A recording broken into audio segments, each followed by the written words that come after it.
முருக பக்தர் அனைவருக்கும் அசோக்குமாரின் அன்பான வணக்கம். இன்னைக்கு நம்ம எங்க வந்திருக்கோம் பாத்தீங்கன்னா, காஞ்சிபுரத்துல இருக்க சித்திரகுப்தர் ஆலயத்துக்கு தான் வந்திருக்கோம். இந்தியாவில் ஒரே ஒரு கோயில், அதுவும் நம்ம தமிழ்நாட்டில் காஞ்சிபுரத்துல தான் இருக்கு சித்திரகுப்தருக்கு ஆலயம். சித்திரகுப்தர் யார், அவரோட வாழ்க்கை வரலாறு என்ன, அதை பத்தி தான் இந்த வீடியோல பார்க்க போறோம். வாங்க போலாம். ஒருவரின் பாவ புண்ணியங்களுக்கு தக்கபடி தண்டனையை வழங்கி தனியாளாக தர்ம பரிபாலனம் செய்து வந்தவர் தான் யம தர்மராஜா. அதே காலகட்டத்தில் பார்த்தீங்கன்னா கலிகாலம் பிறக்குது. கலிகாலம் பிறந்தனா அதர்மங்கள் அதிகரித்து அதர்மங்களின் எண்ணிக்கையும் வேகமும் அதிகரிக்குது. இதனால பாவ புண்ணிய கணக்குகளை சரியாக யம தர்மராஜால எழுத முடியல. ஏன்னா புண்ணியத்தோட பாவங்கள் ஜாஸ்தி ஆகிட்டே போகுது. உடனே சிவபெருமானை நோக்கி சென்று, ஐயா இந்த மாதிரி வேலை ஜாஸ்தியா இருக்கு, எனக்கு ஒரு உதவியாளர் தேவைன்னு கேட்கிறார்.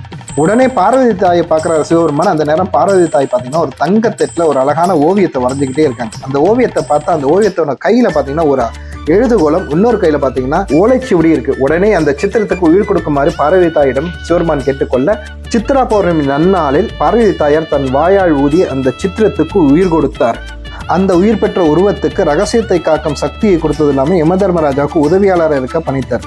அவர் தான் இன்னைக்கு மனிதர்களின் பாவ புண்ணிய கணக்குகளை சரியாக எழுதி அதன் ரகசியத்தையும் காத்து வருகிறார். சித்திரத்தில் உதித்தவராகவும் ரகசியத்தை காப்பவராகவும் இருந்ததால் அவருக்கு சித்திரகுப்தர் என்ற பெயரை வைக்கிறாங்க. இப்படி உருவான சித்திரகுப்தர் பார்த்தீங்கன்னா பாவ புண்ணிய கணக்குகளை எழுதிட்டு இருக்கும்போது பூமியில தெரியாம செஞ்ச பாவத்தை கூட தண்டனை அதிகமா இருக்குன்னு சொல்லிட்டு சிவபெருமான்கிட்ட வேண்டார்.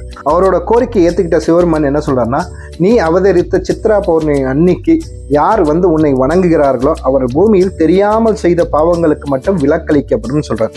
ஸோ மனிதர்கள் தெரியாம செய்த பாவங்களுக்கு விலக்களிக்கும் ஒரே நாள் சித்ரா பௌர்ணமி. அன்னைக்கு சித்திரகுப்தரை போய் வணங்கினால் உங்க பாவங்கள் படிப்படியாக குறையும். நல்லதே செய்வோம், நல்லதே பண்ணும், நல்லா இருக்கும், எல்லோரும் நல்லா இருக்கும்.